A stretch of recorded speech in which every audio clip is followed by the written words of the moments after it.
আসসালামু আলাইকুম ভিউয়ার্স, কেমন আছেন সবাই? আশা করি ভালো আছেন। আমি আজকে খুব সহজ একটা টিউটোরিয়াল নিয়ে এসেছি।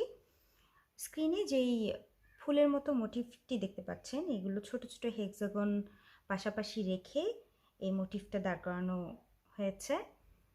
আর এই মোটিফটা তৈরি করার জন্য খুব ইজি কয়েকটা স্টিচ ব্যবহার করতে হয়, আমরা যেগুলো সবাই জানি, ডাবল ক্রোশেট এবং চেইন।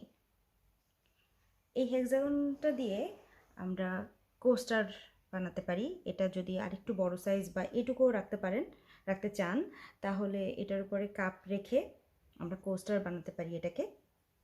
বা এইরকম ছোট ছোট হেক্সাগন তৈরি করে ছোট বাচ্চাদের জন্য ব্ল্যাঙ্কেট তৈরি করা যায়। বা যদি কেউ ব্যাগ বানাতে চান, ব্যাগের জন্য এই ব্যাগের জন্য এই হেক্সাগনগুলো ব্যবহার করা যায়। ফ্লাওয়ার মোটিভ হিসেবে ব্যবহার করা যায় যদি কোনো সলিড টেবিল ম্যাট করেন, তাহলে সেটার উপরে এই ছোট ছোট মোটিভটা করে জোড়া লাগিয়ে সুন্দর একটা টেবিল ম্যাট তৈরি করা যায়। আমি বেসিক্যালি এই হেক্সাগনগুলো তৈরি করছিলাম, আমি একটি টেবিল ম্যাট করব, তো ভাবলাম আপনাদের সাথে এই ছোট্ট হেক্সাগনটা করে শেয়ার করি। এটা খুব বিগিনার ফ্রেন্ডলি, যদি কেউ নতুন কাজ শিখছেন এমন হয়, তাহলে এই হেক্সাগনটা তৈরি করে খুব সহজেই একটা টেবিল ম্যাট বানিয়ে নিতে পারেন। আর বেশি কথা না বলে আমরা আজকে শুরু করি।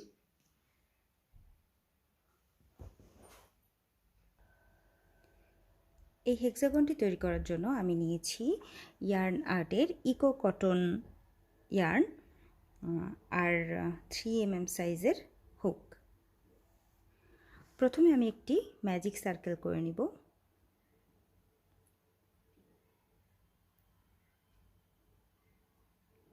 এই ম্যাজিক সার্কেলের ভিতরে আমি প্রথমে 3টা চেইন করে নেব। এটা আমার একটা ডাবল ক্রোশেট হিসেবে কাউন্ট হবে। পাশে আরেকটি ডাবল ক্রোশেট করে নিব। টোটাল আমার দুটো ডাবল ক্রোশেট হয়েছে। এরপর করে নেব 2টা চেইন। সেম ম্যাজিক সার্কেলের ভিতরে আমি আরও 5 জোড়া ডাবল ক্রোশেট করে নেব।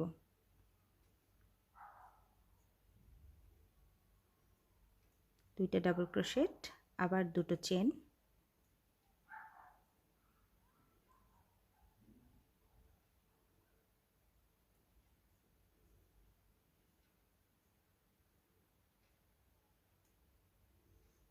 আবার দুটো চেন,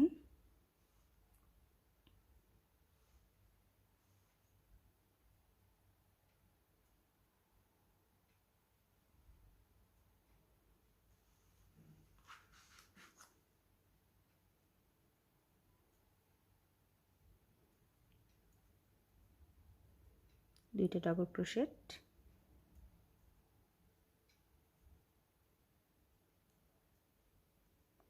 আবারও দুইটা চেন,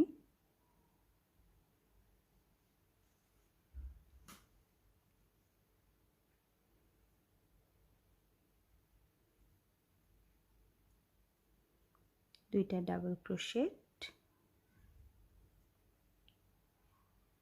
এবং দুইটা চেন।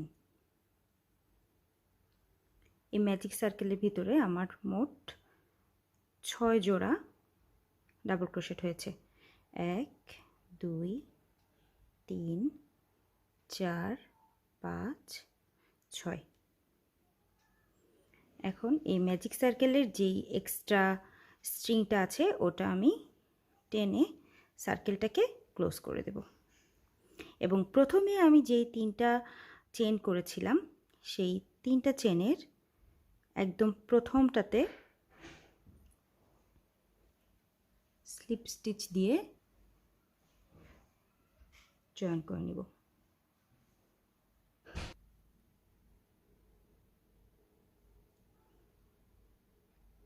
এখন আমি আবারও 3টা চেন করে নিব, 3, এবং আমি প্রথম যে 2টা ডাবল ক্রোশেট করেছিলাম তার সেকেন্ডটাতে একটা ডাবল ক্রোশেট করব।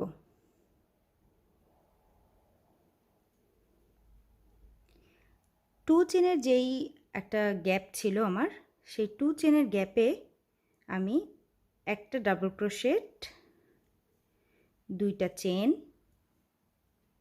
এবং আরও একটা ডাবল ক্রোশেট করব। এটা আমার কর্নার হবে, তাই আমি যেই আমার প্রত্যেকটা স্টেপে যেই 2 চেনের গ্যাপটা থাকবে ওখানে 1 double crochet, 2 chain, 1 double crochet করে আমি একটা কর্নারের মতো করব। আবারও আমি 2টা ডাবল ক্রোশেট পেয়েছি।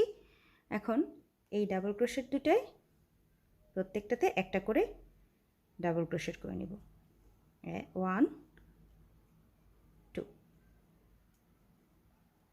আবারও আমার কর্নার পেয়েছি। এই কর্নারে 1 double crochet, 2 chain, 1 double crochet. 2টা ডাবল ক্রোশেট পেয়েছি, তাই প্রত্যেকটার উপরে একটা করে ডাবল ক্রোশেট। 1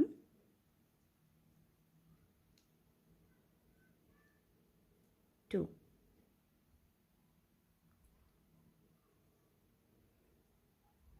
কর্নার, তাই এখানে 1 double crochet, 2 chain, 1 double crochet.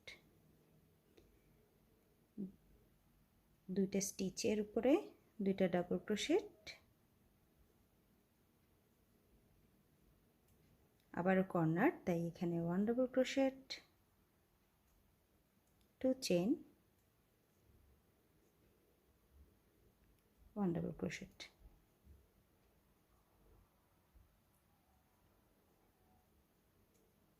এভাবে আমি সেকেন্ড স্টেপটা কমপ্লিট করব।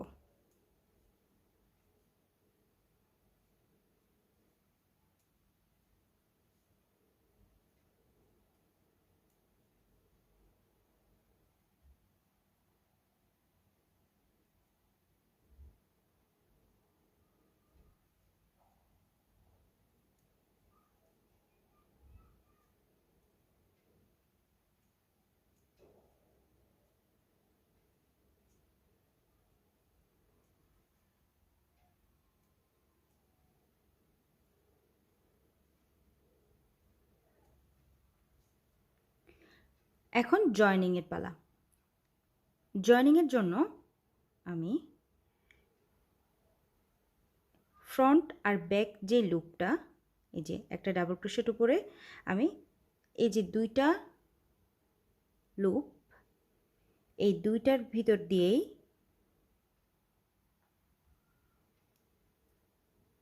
স্লিপ স্টিচ দিয়ে রাউন্ডটা কমপ্লিট করব। তাহলে আমি আগে যেই হেক্সাগনটা করেছি ওটা দেখিয়ে দিচ্ছি। এখানে কিন্তু এটা সিমলেস হয়েছে, অর্থাৎ আমার জয়েনিংটা কোথায় হয়েছে সেটা কিন্তু খুব একটা বোঝা যাচ্ছে না।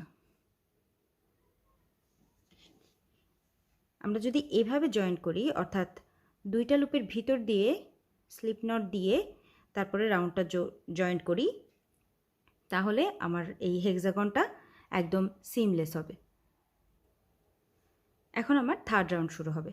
থার্ড রাউন্ডের জন্য আমি যেখানে আমার স্লিপ নটটা দিয়েছি, স্লিপ নটের উপরেই 1 2 3 তিনটা চেন করে নেব। এটা আমার একটা ডাবল ক্রোশেট হিসেবে কাউন্ট হবে। আমি কিন্তু খুব লুজলি করছি যাতে এটা খুব টাইট না হয়ে যায়। পরবর্তীতে যে 2টা স্টিচ রয়েছে ডাবল ক্রোশেট, 2টা ডাবল ক্রোশেটের উপরে আমি একটা একটা করে ডাবল ক্রোশেট করে নেব। 1 2। আবারও আমি যখন কর্নারে চলে আসবো, অর্থাৎ 2 চেন স্পেসে চলে আসবো, সেই 2 চেন স্পেসে 1 double crochet, 2 chain, 1 double crochet এবং পরবর্তী যে 4টা স্টিচ রয়েছে এই 4টা স্টিচের উপরে 4টা ডাবল ক্রোশেট।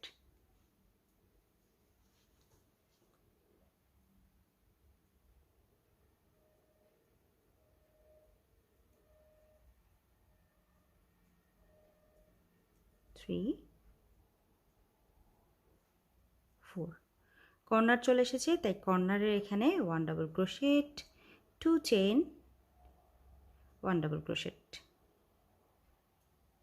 এভাবে আমি 3 নাম্বার রাউন্ডটা কমপ্লিট করে যখন স্লিপ স্টিচ দিয়ে আমি জয়েনিংটা করব সেখানে ফিরে এসে আপনাদেরকে দেখাচ্ছি। আমার 3 নাম্বার রাউন্ডটা করা হয়ে গিয়েছে। এখন আমি দেখিয়ে দিব কিভাবে স্লিপ স্টিচ দিয়ে জয়েনিংটা করতে হবে।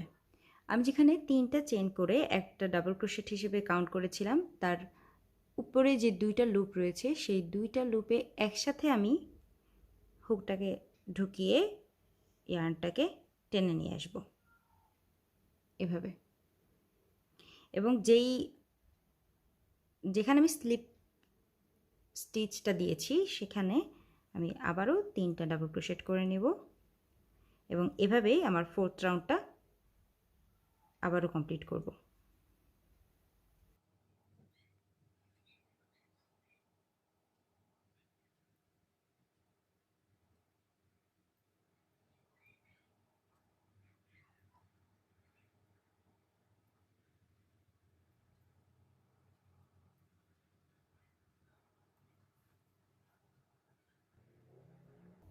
ফোর্থ রাউন্ডটা কমপ্লিট করে আমি এখন জয়েনিংটা আবারও দেখিয়ে দিচ্ছি। 2টা লুপের ভিতর দিয়ে নিয়ে এভাবে স্লিপ স্টিচ দিয়ে জয়েন করতে হবে। এরকমভাবে আমি মোট 7টা রাউন্ড করব। আমি অলরেডি 1 2 3 4 4টা রাউন্ড করে ফেলেছি। 7 নম্বর রাউন্ডটা আমি জোড়া লাগিয়ে আপনাদেরকে দেখাচ্ছি। আমার 7 নম্বর রাউন্ডটাও শেষ করা হয়ে গিয়েছে। এখন আমি স্লিপ স্টিচ দিয়ে জয়েন করে নেব। এই যে 3টা চেনের যেই 2টা লুপ রয়েছে উপরে, সেই 2টা লুপের ভিতর দিয়ে সুতাটাকে নিয়ে এভাবে আমি স্লিপ নট দিয়ে এটাকে আটকে নেব এবং সেই সাথে আমার হেক্সাগনের 7টা রাউন্ড করা হয়ে যাবে এবং আমি এভাবে ইয়ার্নটাকে কেটে দেব এবং সুতাটাকে টান দিয়ে এভাবে সিকিউর করে নেব। ভিডিওটি ভালো লেগে থাকলে লাইক করে কমেন্ট করে আমাকে জানাতে পারেন।